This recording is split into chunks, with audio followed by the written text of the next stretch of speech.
आकाशवाणी गोरखपुर से प्रादेशिक समाचार।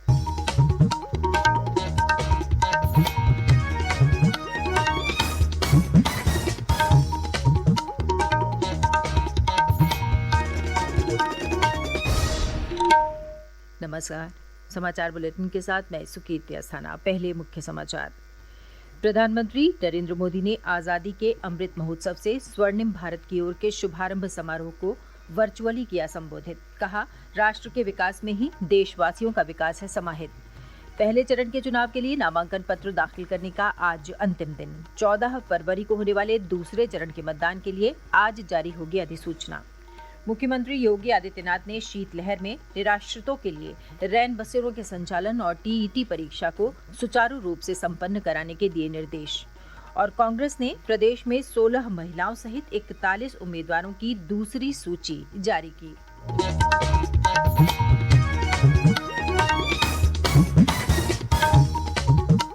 स्वतंत्रता की 75वीं वर्षगांठ पर आजादी का अमृत महोत्सव के अंतर्गत सरकार अनेक गतिविधियों का आयोजन कर रही है। इसी क्रम में प्रादेशिक समाचार एकांश आकाशवाणी गोरखपुर ने विशेष प्रश्नोत्तरी कार्यक्रम शुरू किया है।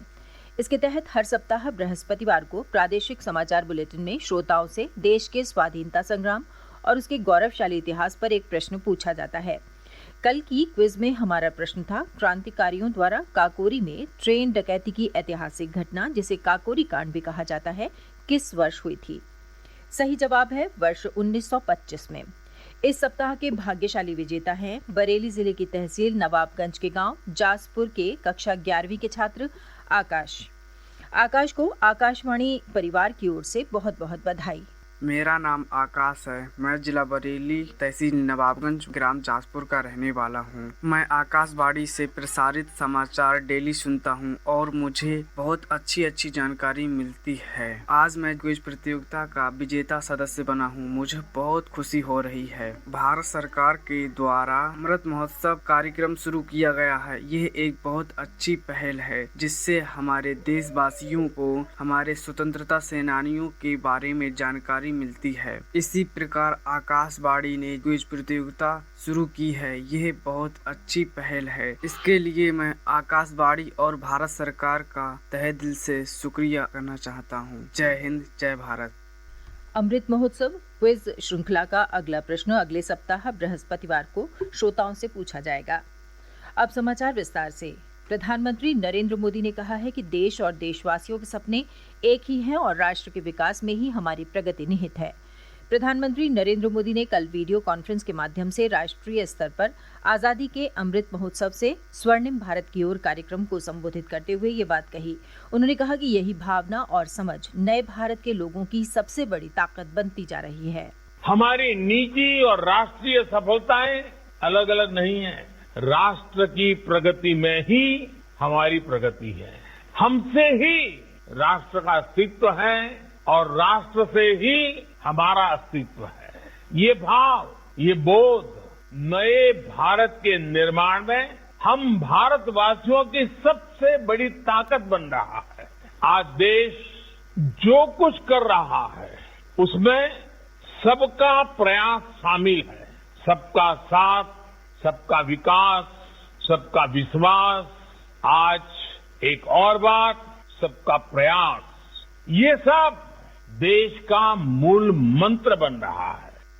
श्री मोदी ने ब्रह्म कुमारी संस्था द्वारा आजादी का अमृत महोत्सव के प्रति समर्पित साल भर चलने वाले कार्यक्रमों का शुभारंभ भी किया। इनमें विभिन्न विषयों पर 30 से अधिक अभियान और 15,000 से ज्यादा कार्यक्रम शामिल हैं। नारी शक्ति और महिला स्वतंत्रता सेनानियों के बलिदान को याद करते हुए श्री मोदी ने कहा कि आजादी का अमृत महोत्सव के अवसर पर देश उनके बलिदान को याद कर रहा है। उन्होंने कहा कि लोकतंत्र में महिलाओं की भागीदारी बढ़ रही है।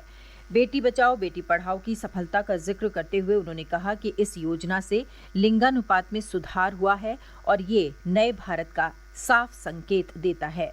आज देश की सरकार में बड़ी बड़ी जिम्मेदारियां महिला मंत्री संभाल रही है और सबसे ज्यादा गर्व की बात है कि अब समाज इस बदलाव का नेतृत्व खुद कर रहा है। इसकी सफलता से वर्षों बाद देश में स्त्री पुरुष का अनुपात भी बेहतर हुआ है।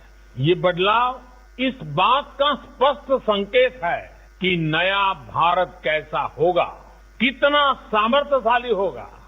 श्री मोदी ने देश की संस्कृति, सभ्यता, मूल्यों, आध्यात्मिकता और विविधता को बनाए रखने पर बल दिया।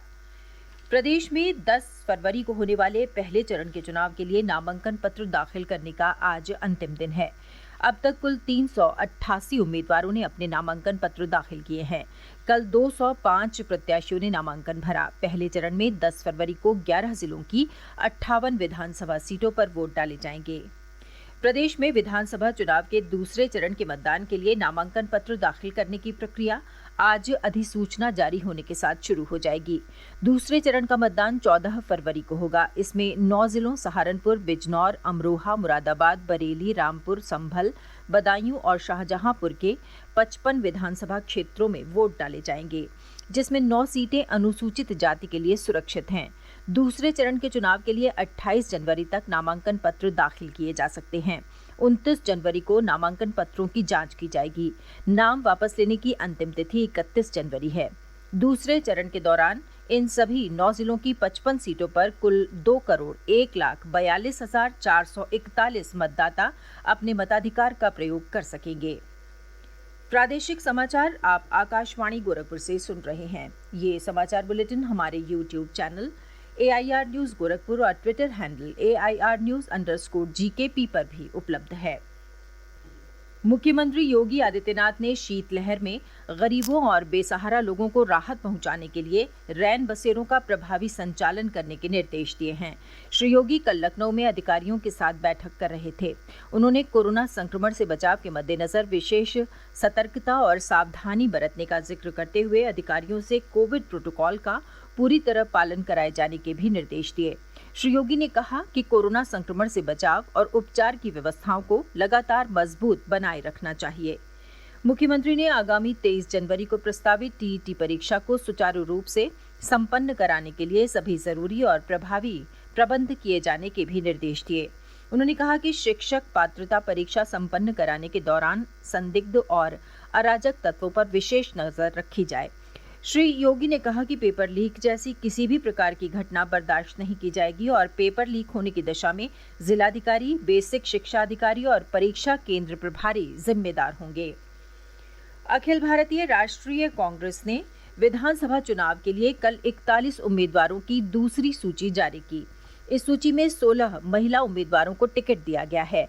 पार्टी ने अपने गुलाबी घोषणा पत्र के तहत 40% महिलाओं को टिकट देने की घोषणा की है। पार्टी ने सहारनपुर नगर से सुखविंदर कौर और कैराना विधानसभा सीट से हाजी अखलाक को मैदान में उतारा है, जबकि शामली से मोहम्मद अयूब जंग, बुढ़ाना से देवेंद्र कश्यप, चरथावल से यास्मीन राणा, पुरकाजी सुरक्षित सीट से दीपक कुमार, मीरापुर से जमील कासमी, मेरठ कैंट से अविनाश कजाला, बागपत से अनिल देव त्यागी, मोदीनगर से नीरज कुमारी प्रजापति, आगरा कैंट सुरक्षित से सिकंदर बाल्मीकि, डिबाई से सुनीता शर्मा, चंदौसी सुरक्षित से श्रीमती मिथिलेश, सिवालखास से जगदीश शर्मा, सरधना से सैयद रियानुद्दीन, मेरठ दक्षिण से नफीस सैफी, साहिबाबाद से संगीता त्यागी, खुर्जा सुरक्षित से तुक्की मल खटीक, छर्रा से अखिलेश शर्मा और हापुड़ सुरक्षित से भावना वाल्मीकि पार्टी के प्रत्याशी होंगे। पार्टी की केंद्रीय चुनाव समिति ने उम्मीदवारों के नामों की घोषणा की। पार्टी इससे पहले 125 उम्मीदवारों की एक सूची जारी कर चुकी है। प्रदेश में एक दिन पूर्व कोरोना संक्रमण के 18,554 नए मामले सामने आए, जबकि इस दौरान 19,328 रोगी स्वस्थ हुए। सक्रिय मामलों की संख्या 97,329 है। इस बीच कोविड नमूनों की जांच लगातार जारी है। अंत में मुख्य समाचार एक बार फिर। प्रधानमंत्री नरेंद्र मोदी ने आजादी के अमृत महोत्सव से स्वर्णिम भारत की ओर के शुभारंभ समारोह को वर्चुअली किया संबोधित। कहा, राष्ट्र के विकास में ही देशवासियों का विकास है समाहित। पहले चरण के चुनाव के लिए नामांकन पत्र दाखिल करने का आज अंतिम दिन। 14 फरवरी को होने वाले दूसरे चरण के मतदान के लिए आज जारी होगी अधिसूचना।